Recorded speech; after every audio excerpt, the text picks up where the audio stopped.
Hey guys, welcome back. This is going to be a Leathercraft tip video, and we've done a video before on how I slick my edges, just kind of showing you that process. We've also done a small article on our website kind of showing you that as well. But basically, as you guys know, mainly what I use is just a little can of water, just plain water, and a glycerin saddle soap bar. So a glycerin bar, you've Fibings, you can get that, just cut off a piece, and that's what I use to kind of pre-slick the edge of anything that I'm going to slick, and then a piece of canvas. Most of y'all know that. You're going to use water, canvas, soap.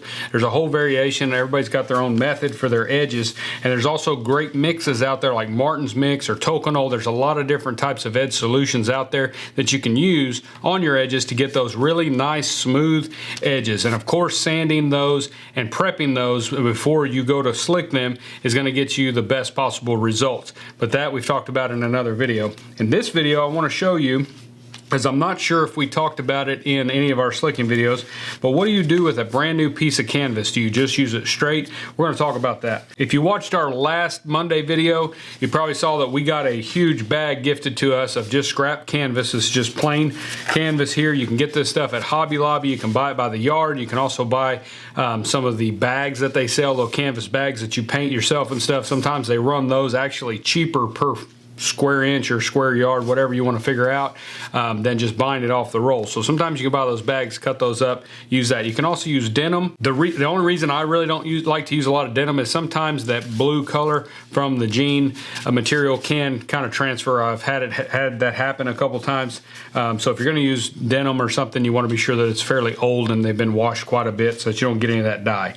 But we're going to take this piece of canvas and I'm going to show you how I kind of, because once these canvas rags, the slicking rags, once they get really broke in and they get old, it's hard to see in the video, but this has a very glassy finish to it. It's had, you know, probably at this point multiple years. I probably keep one of these, you know, maybe every 2 or 3 years I might get a new one, but I like to use them. The older they are, the better they are. And so that's had soap, you know, loaded into this as we've been slicking edges and things. But so I want to show you how to preload a new piece of canvas with saddle soap. So what I like to do is just I like to buy the white saddle soap, Fibing saddle soap. It comes in these little cans. You can go on Fibing's website and order them from them. Other companies do sell their saddle soap. They come in yellow and white. I traditionally just prefer to have the white. They say it's exactly the same as the yellow, it's just a different color. But I prefer the white. Use whichever one you want to use or whichever one you can get a hold of. But you're going to get this little can here. It's just got this. It is different a little bit than the glycerin bar. This is just a glycerin bar, and that's what we actually put on the edge.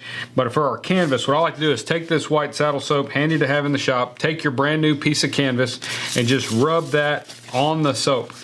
And you're going to kind of, what we're trying to do is kind of preload some of the soap into the fibers of this canvas to kind of get it where it's seasoned a little bit and where it'll kind of start working faster than if we just wait until we've used it enough to where it's got, you know, soap in it and things, and over time these slick a lot better. So once you add that, rub that around, get that soap in there, then you can rub the canvas together. This is kind of how I've been doing this for a number of years, and just I find this works best. But what we're doing is we're just working some of that soap into the fiber of the canvas, and you can kind of put as much or as little as you want on there.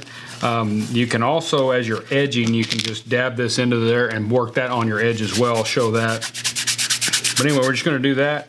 And it doesn't take a whole lot. You can already feel some of the soap here on the canvas, and it's going to just kind of get that thing started and get it kicked off. This is usually something I only do at the very beginning with a brand new piece of canvas, and that's usually plenty. So I've got just a coaster here. I've been kind of practicing some swivel knife cuts on. I've edged that.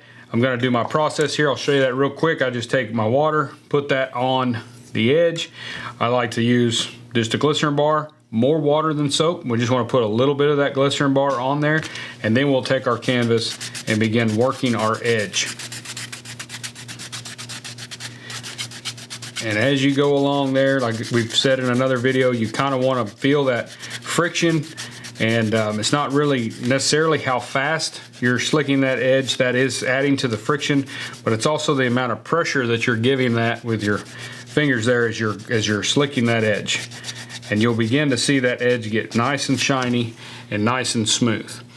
Now that's really all you need to do to get one of these ready to go. Again, you can use this just regular canvas with you don't have to load it with soap if you don't want to. I just find it gets this canvas kind of seasoned, ready to go, and kind of gives it a good little jump start.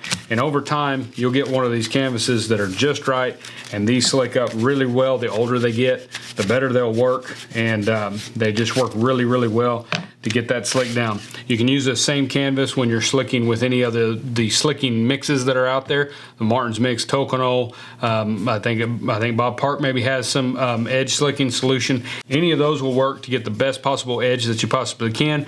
Don't forget that your sanding is just as important as the type of slicking that you do or the amount of slicking that you do to your edge.